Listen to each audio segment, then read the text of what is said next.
ایک بدو آئے، ایک صحابی آئے، یا رسول اللہ میرا باپ میرے مال کو خرچ کر دیتا ہے، مجھ سے پوچھتا نہیں ہے۔ تو آپ نے کہا بلاؤ اسے۔ ان کو جب بلایا گیا تو اس نے پوچھا کیوں بلا رہے ہیں؟ کہ تیرے بیٹے نے شکایت کی۔ تو ان کو اتنا دکھ ہوا، انہوں نے چند اشعار پڑھے دل ہی دل میں، زبان پہ نہیں، دل ہی دل میں، اور مجلس میں آ گئے۔ جب پہنچے دربار رسالت تو جبریل آئے ہوئے، یا رسول اللہ اللہ تعالیٰ کہہ رہے ہیں اس کا مسئلہ بعد میں سنیں، اس سے کہیں وہ شعر سنا جو تو نے بیٹے کے گلے میں کہے ہیں، اور اب تیری زبان سے ادا نہیں ہوئے پر تیرے اللہ نے سنے۔ تو آپ نے اس سے فرمایا اچھا بھائی تیری گل تو میں بعد سنوں گا، تو پہلے میں نے شعر سنا۔ انہوں نے کہا اشہد انک رسول اللہ، میں گواہی دیتا ہوں آپ اللہ کے رسول ہیں۔ یا رسول اللہ میں نے دکھ میں چند اشعار زبان سے نہیں دل ہی دل میں دہرائے تھے، اور آپ کے رب نے عرشوں پہ سنا، واقعی آپ کا رب بھی سچا اور آپ بھی سچے۔ آپ نے کہا کیا کہا تھا؟ غدوک مولودا ومنتک یافعا تعل بما اجنی علیک وتنہل وإذا ذاقتک بالسقم لم ابت لسقمک الا ساہرا اتململ كأني أنا المتروك دونك بالذي تركت به عيني وعيني تحمل تخاف الردى نفسي عليك وإنها لتعلم أن الموت وقت مؤجل فلما بلغت السن والغاية التي إليها مدى ما فيك أؤمل جعلت جزائي غلظة وفظاظة كأنك أنت المنعم المتفضل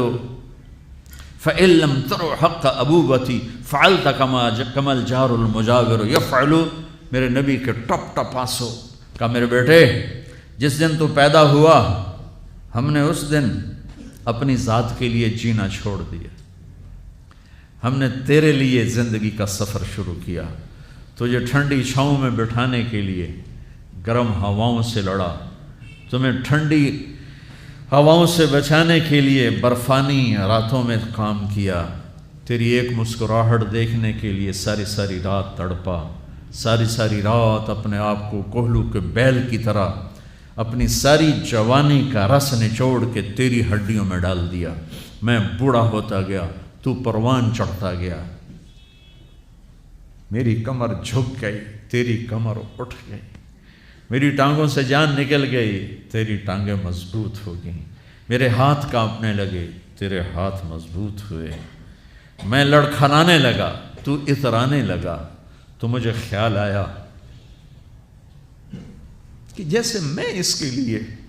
دھکے کھاتا تھا، اس کی زندگی کی دعائیں مانگتا تھا، اس کے لیے تڑپتا تھا،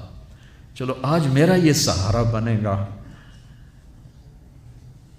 لیکن جب تجھ میں جوانی کی لہر دوڑی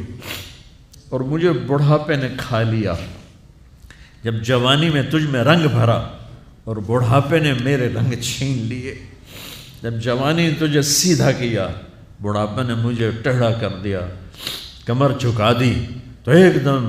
تو مجھے ایسے گھور کے دیکھنے لگا، تیری آنکھیں ماتھے پہ چڑھ گئیں اور تو مجھے یوں دیکھنے لگا جیسے میں نوکر ہوں، تو باپ، تو مالک۔ تو میں نے اپنی 30 سالہ زندگی کو جھٹلا دیا کہ ہاں میں باپ نہیں ہوں، میں نوکر ہوں، یہ میرا سردار ہے، اگر یہ بیٹا ہوتا تو یوں تو نہ کرتا۔ اس نے میری راتوں کے تڑپنے کو بھلایا،